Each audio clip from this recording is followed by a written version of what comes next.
Par rapport donc, aux quelques halachot qu'on va voir ici dans le Sefer Torah, il y a une question qui. On nous avait déjà posé une fois, on s'est déjà demandé cette question. C'est qu'il s'agirait d'un cas, une synagogue dans laquelle il y a un minyan très juste. Il y a 10 personnes. D'accord? Alors imaginez, on sort le Sefer Torah, on va dire c'est Shabbat matin, il y a 10 personnes pile, on fait monter le Rishon, et au milieu du Rishon, il y a un des 10 qui s'en va. On se retrouve à 9. D'accord? Qu'est-ce qu'on fait? Alors, on est parti. Alors, on ne sort pas un Sefer Torah s'il n'y a pas un minyan. Ça, c'est une halakha qui est claire. On ne peut sortir le Sefer Torah que s'il y a un minyan.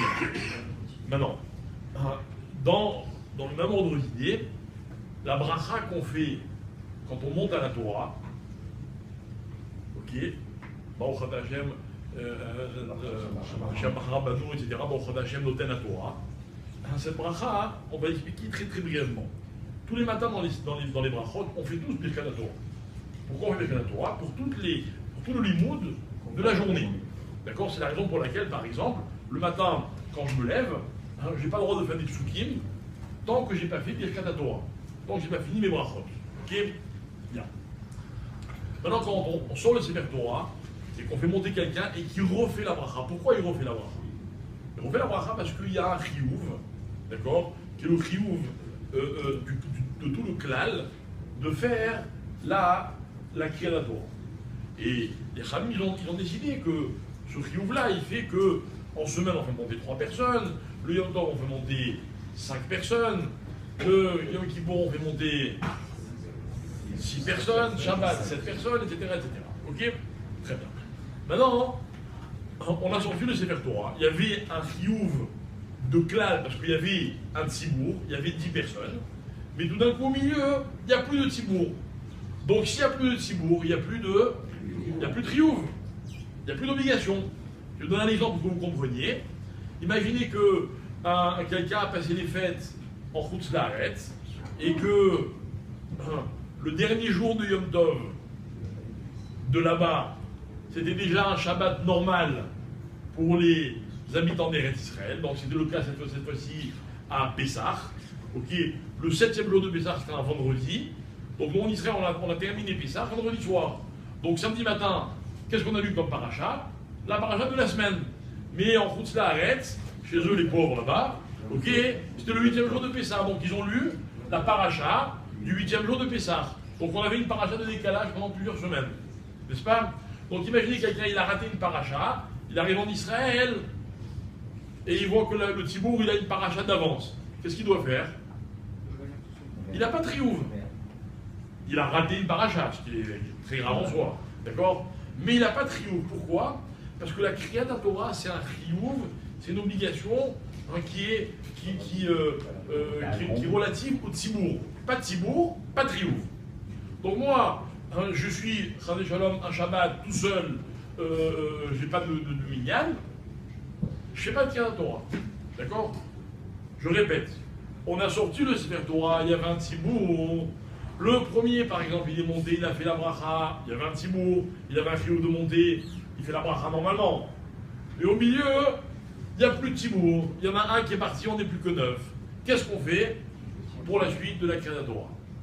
Alors, avant de m'inventer une réponse, okay, quelles sont les possibilités? Première possibilité, on continue normalement comme s'il y avait un tzibour. Deuxième possibilité, on arrête complètement. Troisième possibilité, on attend. On attend. On ne se pose pas. Hein? Allô, vous avez vraiment pris pour des ânes. Évidemment que si on peut aller chercher un dixième, on va le chercher. D'accord? Il a fait, au moins qui suit. C'est-à-dire que la troisième possibilité intermédiaire, ça aurait été de continuer, mais au moins sans bracha. Avec moi, non, avec moi, tu peux t'occuper, La première, c'était qu'on continue à faire monter les gens avec bracha. La deuxième, si on arrête complètement, on remet cette Torah à sa place. La troisième, c'est on continue, mais sans bracha. Alors, marloquette, mais dans cette étude de marloquette, comment ça se passe? Normalement, si il y a une marloquette, après en tout cas, d'après Avonie Yosef, quand il y a une marloquette, souvent on dit ça fait brachot laquelle. C'est-à-dire qu'étant donné qu'il y a des poskim qui disent qu'on ne doit pas continuer, parce qu'il n'y a plus de chiyuv, parce qu'on n'est plus 10, donc ça fait brachot laquelle, on ne veut pas risquer de faire une bracha pour rien, on va à la kula. Mais dans ce cas-là, vous allez dire Rabbi Yitzhak Yosef, c'est da'at yechida. Il y a il ramène un possède qui dit qu'on n'a pas le droit de continuer à faire la bracha. Tous les autres, qu'est-ce qu'ils disent?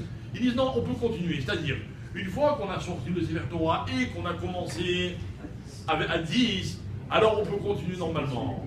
Et comme c'est da'at yechida, dans ce cas-là, on ne dit pas, ça fait brachot le'akel. D'accord? Donc, si un jour, ce cas-là devait arriver, ok, alors on continue ce qu'on appelle Chovatayom et on fait avec Beracha. Chacun qui monte, il fait avec Beracha. La seule incidence que ça va avoir, il y en a deux, c'est que le 7e, il ne fera pas le Kaddish, évidemment, et on fera la Haftara, mais la Haftara, on la fera sans Bracha. Parce que la Haftara aussi, c'est un chiyuv qui dépend du Tibour, et là, on n'a pas commencé. D'accord? Donc là, on ne fait pas la Bracha dans la Haftara. Et on revient, on le met demain. Ok? Il fait la danse, parce que même ceux qui sont restés. Il peut y avoir une troisième après-midi. Quoi? Si un deuxième, c'est vers Torah. Ce qu'on lit dedans. Ah oui, c'est Shabbat et Rosh Chodesh. Bien fait. Ça va commencer. Je pense qu'on a sorti ou pas, Kanye? Non, mais ça dépend de la sortie, ça dépend de... Ça va commencer. Non, on l'a sorti, forcément. Ah, écoutez, ceux qui n'ont pas posé la question, ils ne méritent pas la réponse. Alors maintenant, il y a un autre cas qui se pose. Ok? Reprenons l'exemple de celui qui était en Chutzlaret, d'accord? Et ou bien par exemple, c'est Yom Tov Shini. Yom Tov Shini, d'accord? C'est-à-dire que en Israël, c'est plus la fête, mais il y a ici des Juifs de Chutzlaret. Pour eux, il y a un deuxième jour de fête. Seulement, ils sont 6. D'accord? S'ils sont 1, 2, 3, ou 4 ou 5, El Malasot. Ils n'ont pas Minyan, il n'y a pas de Crénatora. Dans le cas où ils sont 6, est-ce qu'on a le droit de prendre 4 Israéliens, c'est 4 Juifs, quoi, et de compléter pour faire le Sefer Torah? Normalement, il faut quoi, 7 et 3? Non, normalement, il faut Rome. Normalement, il faut Rome. Alors que c'est... Mais non, sur 10, c'est combien le Rome? C'est 6, d'accord? Donc la Sheila, en fait, c'est est-ce qu'on a le droit de sortir un Sefer Torah que pour Rome Minyan et de compléter avec un Minyan qui n'a pas de chiyuv. Et puis avoir un autre cas, par exemple, quelqu'un qui n'a pas 6 personnes qui ont raté la prière de jeudi matin, et à Mincha, ils disent voilà, est-ce que ça vous embête, on rattrape Kriyat Torah. Ils sont 6, est-ce qu'on a le droit de leur compléter le Minyan? Alors, là, ici, il ramène que Enam Rachel à Sotken, d'accord, qu'on n'a pas le droit de faire comme ça. D'accord, mais moi j'ai vu beaucoup de gens, et notamment j'ai vu mon père faire ça un nombre incalculable de fois. Alors, à partir du moment où on était 6, on sortait le Sefer Torah. Donnez-moi un exemple ici où ça nous est arrivé, de façon officielle. Il a fait, quand on fait Ta'anit par exemple de Erev Rosh Chodesh, et qu'on n'est que 6 à avoir jeûné, nous les 6, on a un chiyuv enfin, on a la possibilité de faire la Torah. On a le droit de prendre 4 personnes qui n'ont pas jeûné pour compléter le minyan. D'accord? Donc apparemment c'est une marque d'Aposkim. Évidemment, chacun choisit son rave et le suit consciencieusement. Voilà, je vais vous laisser tranquille pour aujourd'hui. Je vous rappelle que Mincha est à 19h10 et ne ratez pas l'événement exceptionnel de demain matin.